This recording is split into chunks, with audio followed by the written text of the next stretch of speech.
Okay, what's going on, guys? This is David Sehl. I'm just going to do a quick rundown of my senior enrichment project. So this is just the home page, and everything you see is just done with straight CSS.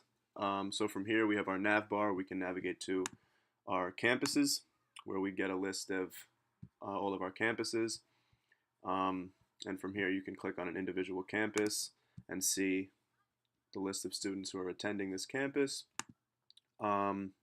We also have Students tab where we can see a list of all the students, what campus they're attending. We also have an option to delete a student and also add a student. So if we go up here to add student, we can give new student name, new student, gmail.com, give them a GPA of 3.2 and a campus ID of 4.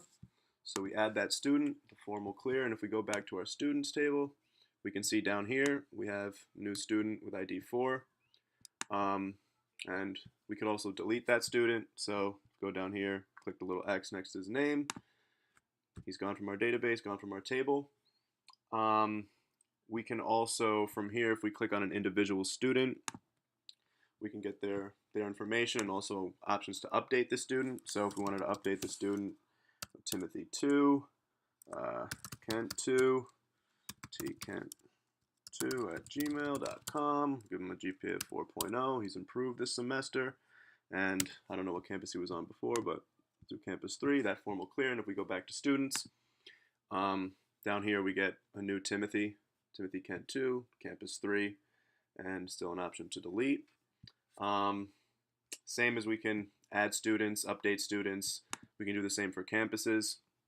So here's our campus page. If you wanted to add a new campus, come down here. We give it a new name. We'll call it just new campus. Campus. We'll give it a URL. This little Bill Murray image, and who knows, whatever here. We create the campus. And if we go back to our campuses page, we have a new campus down here that populates with FlexWrap. And we can click on that campus. It doesn't currently have any students, but we could always add students to that campus. And also, we can also update a campus. So if we click on Mars, and we want to edit the campus, we'll give it a new name. We'll call it Mars 2. We'll give it a new URL. Who knows? Maybe I think this is like an image of Pluto or something. Change the description. Submit. We go back to our campuses. Now Mars is now Pluto, I guess.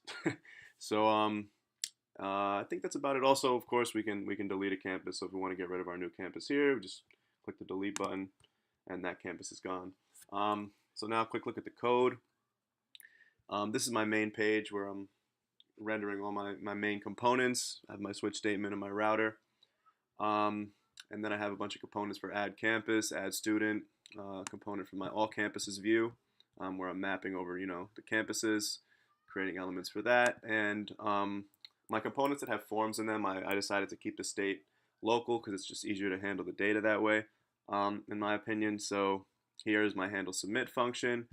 I'm calling it here, and then in terms of my reducers, I use combined reducers. So I have a reducer for campus and a reducer for students. So all my campus actions are in there, and all my student actions are in the other file.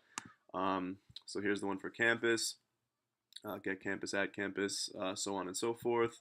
My action creators, my thunks, and then my reducer here.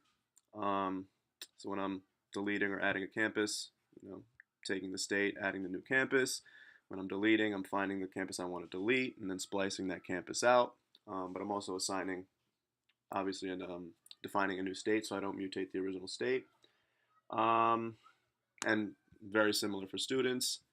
And yeah, I think that's just about it. So thanks for watching.